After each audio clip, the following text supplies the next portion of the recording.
अभी present status ये है कि हम लोगों ने 5th को ही मेंशनिंग करी। हमारे सामने डिफिकल्टी ये थी कि मैटर में अर्जेंसी थी और कोर्ट वेकेशंस पे थी। तो हम लोगों के लिए तो with every day passing it is difficult,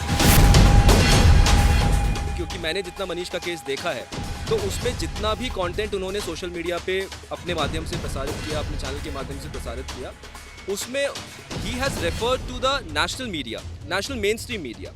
हम लोगों ने मनीष कश्यप ने कोई अपनी तरफ से खबर मैन्युफैक्चर करके नहीं चलाई। सारी धाराएं सेम हैं, तमिलनाडु में भी, बिहार में भी जितनी भी FIRs हुई हैं सेम धारा है।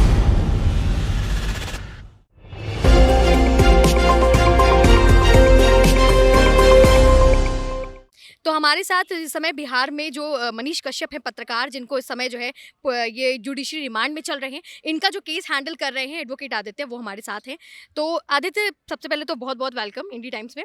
ये जानना चाहेंगे कि इस केस में और ज़्यादा मतलब सिलसिलेवार तरीके से बताइए, कैसे क्या आपने फाइल किया, कैसे क्या हुआ? जो अभी 2 राज्यों का केस चल रहा था, अब एकदम से सुप्रीम कोर्ट में जो है ये दाखिल हो गया, अर्जी करी गई है, तो इसको लेकर अभी क्या कुछ अपडेट्स हैं? देखिए, शुरुआत में मैं आपके चैनल के माध्यम से सबसे पहले मैं ये कहना चाहता हूँ, क्योंकि अभी मामला न्यायालय के समक्ष विचाराधीन है, तो मैं किसी प्रकार की टिप्पणी मामले के ऊपर नहीं करूँगा। I will not comment on the merits of the case. I can only apprise you regarding the facts what ever has happen till now. जैसा कि मीडिया रिपोर्ट में भी है कि मल्टीपल FIRs हो गई हैं मनीष कश्यप के खिलाफ, स्टेट ऑफ बिहार में भी, स्टेट ऑफ तमिलनाडु में भी, और अभी रिसेंट जो अपडेट हमारे पास आई थी कि उनके ऊपर NSA भी लगा दिया है, नेशनल सिक्योरिटीज एक्ट। अभी प्रेजेंट स्टेटस ये है कि हम लोगों ने 5th को ही मेंशनिंग करी। हमारे सामने डिफिकल्टी ये थी कि मैटर में अर्जेंसी थी और कोर्ट वेकेशंस पे थी। तो हम लोगों ने अर्जेंट फाइलिंग करके 5th को भी हमने मेंशनिंग करी। Thereafter we were directed to come again on 6th. We mentioned before the Honorable Chief Justice on 6th. Honorable Chief Justice was kind enough to grant us a hearing on 6th. We were asked to appear again at the end of the board. और उसके बाद फिर matter आज के लिए लगा हुआ था। आज क्योंकि स्पेशल बेंच के लिए बेंच कॉन्स्टिट्यूट होनी थी, लंच के बाद हमारा मैटर लंच तक आ नहीं पाया, तो unfortunately our matter was not heard today. So now we have been again directed to appear tomorrow before the court. Basically देखिए, बिहार और तमिलनाडु के बीच का ये मामला है, 2 राज्यों की बात है। तो बिहार से खुद मनीष कश्यप बिलोंग करते हैं और तमिलनाडु एक अलग राज्य हो गया, साउथ इंडिया हो गया। तो एक तरीके से देखा जाए तो इन 2 राज्यों के बीच में कहीं ना कहीं आपके लिए ये टफ हो गया है, एक चैलेंजिंग हो गया है, क्योंकि NSA भी लग गया। NSA तो अमूमन किसी आम इंसान पे लगता नहीं है। तो इस अगर तरीके से देखा जाए तो उनकी बेल मिलना या कुछ भी आगे क्रूशियल हो जाएगा और ज़्यादा टफ हो जाएगा। देखिए, हमारे लिए जहाँ तक बात मनीष कश्यप की है, now I am representing him, so it is already very difficult and tough for him, क्योंकि उनकी रिमांड बिहार में भी ली गई। उसके बाद जो कि वो कस्टडी आगे एक्सटेंड हुई, उसके बाद तमिलनाडु पुलिस उनको दोबारा एक सिमिलर केस के रिगार्डिंग ही उनको कस्टडी में लेकर तमिलनाडु चली गई। तो हम लोगों के लिए तो with every day passing it is difficult. बाकी अभी मैटर क्योंकि कोर्ट में है, so let the court decide. We have put all our points in the petition and the matter is now before court, so let us wait for tomorrow and then thereafter we can say anything. तो being an advocate, ये question मैं मतलब पूछना चाहती हूँ आपसे कि जिस तरीके से मनीष कश्यप के बैंक अकाउंट के डिटेल्स को सार्वजनिक किया गया ट्विटर पर कि उनके बैंक अकाउंट्स में इतना इतना इतना इतना अमाउंट का पैसा है, ये कहाँ से कहीं ये निजता का हनन नहीं है, ये प्राइवेसी का हनन नहीं है? क्या इस पर कोई कानून है जो इस तरीके की चीज़ों के ऊपर एक्शन ले सके? देखिए, मुझे नहीं पता कि स्पेसिफिकली किन लोगों ने ऐसा किया है। बिहार पुलिस ने अगर मैं इस बारे में personally I am not aware of this fact. Neither my client has told me about all these things. अगर ऐसा कुछ किया गया है, अगर ऐसी कोई कार्यवाही बिहार पुलिस के द्वारा की गई है जिसमें उन्होंने बैंक अकाउंट, जो कि बहुत ही प्राइवेट इंफॉर्मेशन होती है, सेंसिटिव इंफॉर्मेशन होती है, and they have made it public, so वो पूरी तरीके से गलत है। अगर हमें इस तरह की इंस्ट्रक्शंस मिलेंगी to take any legal action on that, so we will do that. अच्छा, तमिलनाडु में जो वीडियो अभी जो वायरल, इसके चक्कर में जो इनको इतनी सारी प्रॉब्लम्स फेस करनी पड़ रही हैं, बिहारी मजदूरों के साथ जो हिंसक, वो डिस्क्लेमर के साथ और नाट्य रूपांतरण के तौर पर दिखाया था और उस पर डिस्क्लेमर भी पड़ा था। उसके बाद भी इस तरीके के जो है कानूनी दांवपेच फेस करने पड़ रहे हैं, उसके बाद भी इनको जेल में मतलब जाना पड़ा और सरेंडर करना पड़ा पुलिस के सामने। ये कितना सही है? क्योंकि अगर देखा जाए एज एन एडवोकेट, तो आप अगर कोई भी वीडियो डालते हो एज अ जर्नलिस्ट और आप डिस्क्लेमर लगा रहे हो, आप साथ में ये भी दिखा रहे हो कि ये वीडियो सत्यता की प्रमाणिकता नहीं करता है, आप इसका सत्य पता करें।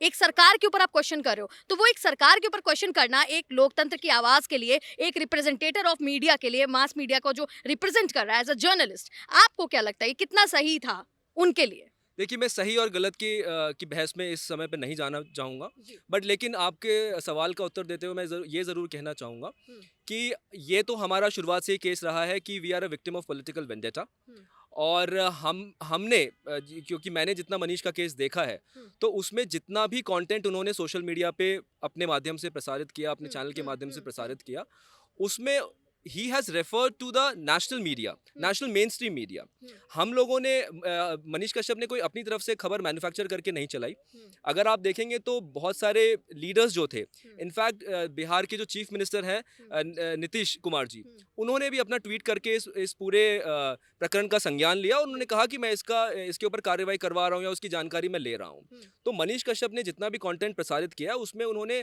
उन सारे नेशनल मेन स्ट्रीम मीडिया में जो खबरें आ रही थी, उनका हवाला दिया, हुँ, उनको रेफर किया और मांग करी प्रशासन से कि आप इसके ऊपर कार्रवाई करें, जो भी त्वरित कार्रवाई हो सकती है आप इस पे हुँ। कीजिए।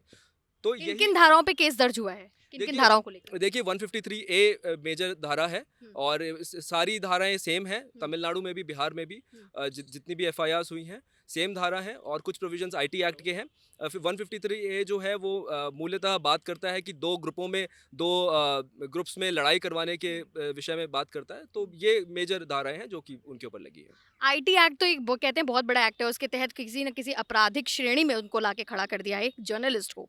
किस तरीके से देख रहे हैं? क्या चैलेंज आपके सामने आने वाले दिनों में? क्योंकि आईटी एक्ट, एनएसए इस तरीके की चीज़ें जो संगीन अपराधियों के लिए यूज़ की जाती हैं, उस तरीके की चीज़ें उनके लिए ऊपर डाली जा रही हैं। देखिए आईटी एक्ट जहाँ तक लगाया गया है वो क्योंकि जितना भी कंटेंट उनके खिलाफ जिसके ऊपर उनके खिलाफ ये एफआईआर बनाई गई हैं हुँ, हुँ, हुँ। वो उन्होंने इलेक्ट्रॉनिक मीडिया के माध्यम से शेयर किया। बिल्कुल। So that is how the provisions of IT act come into the picture hmm, and as far as NSA is concern so I think that a journalist should not be charge with these serious kind of offenses hmm. and let us wait for tomorrow when the matter will be taken up before the court and let us not make any pre-notions or pre-judgments बिल्कुल, बिल्कुल। before the court decides anything. Thank you so much. Thank you. तो basically पत्रकार मनीष कश्यप को लेके लगातार हम आपको ये अपडेट्स दे रहे थे, लेकिन आपको इस बीच बता दूं कि जो मनीष कश्यप है उनका केस जो है एडवोकेट आदित्य लड़ रहे हैं। उन्होंने ही पीआईएल दर्ज करी थी और अब इस केस को लेकर लगातार नए पहलू आ रहे हैं। आज भी जो है कोर्ट में प्रोसीडिंग्स हुई थी, लेकिन इस पर कोई भी फैसला भी नहीं लिया गया है। कल फिर